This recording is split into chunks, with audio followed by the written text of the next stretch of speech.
y'all, it's Kate Askew at Yellow Dog Press, and I wanted to talk to you today about building your print shop library. I have a good library that's taken me a while to put together, and it helps me in identifying metal type and wood type when I'm out there looking for it. It's like a treasure hunt. I love it. I love to go look in the newspapers and look on the websites and find wood type and metal type, but you kind of have to know what you're buying. So I'm going to tell you about 7 books that have really helped me in my library, and I hope they'll help you too. The first book is American Type Foundry's Specimen Book and Catalogue, ATF Bible, 1923. You can still find this out in the wild. This book will tell you everything American Type Foundry was making, casting, offering in 1923, and so much of what you find out there now that's old came from a version of this. You can see my copy is not perfect. It's hard to find a perfect copy. My copy has some torn pages and some pages missing. That you'll get all the decorative fonts, all the decorative material, all your ornaments are in here. It's just fantastic. You'll really like having this book. It's expensive when you find it, usually, but it's worth the money, and I highly recommend you're looking for a copy. American Metal Typefaces of the 20th Century by Mac McGrew is my next must-have in your print shop library. It will tell you everything you need to know about metal type in the U.S. It will tell you who made the face, who it was adapted from, what point sizes it comes in, what characters it has, and just the history in general of every metal typeface just about in the U.S. And I find it to be a great resource when I'm trying to identify type, especially if it's something I have absolutely no idea what it is. And also when trying to match a face with something that's not made anymore, I can find out who adapted that face and get something close to it. This is a great book. It's not that expensive, and I really think you can't be without it if you're going to collect metal type. All right, Rob Roy Kelly, American Wood Type, 1828 to 1900. This is a beautiful book, and I never tire of looking at it.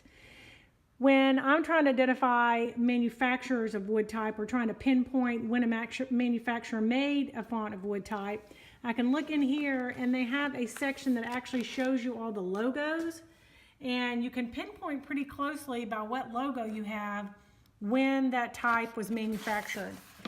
This has a lot of history of the early wood type manufacturers and a lot of decorative fonts to look at. It's a lot of fun. You'll really enjoy having this one in your library.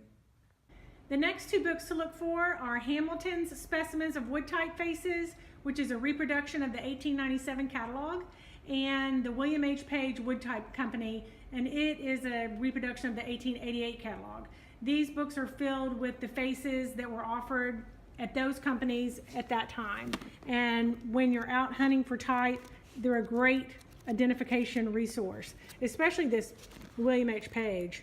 It's actually just gorgeous. I just love looking at it. But also, if you have page type, it's the only way to identify it, really. It's really hard to find this stuff on the internet. So these 2 books will help round out your library, and I've got just a couple more.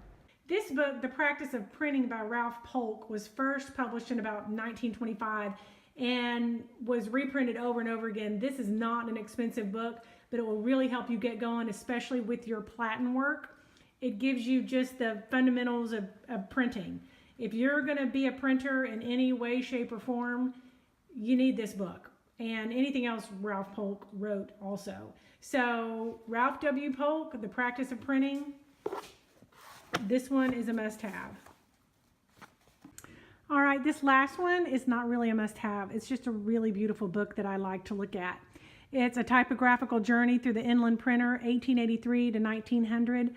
The Inland Printer was an Art Nouveau magazine that started in 1883, and it's just full of some of the most beautiful typography you'll ever see.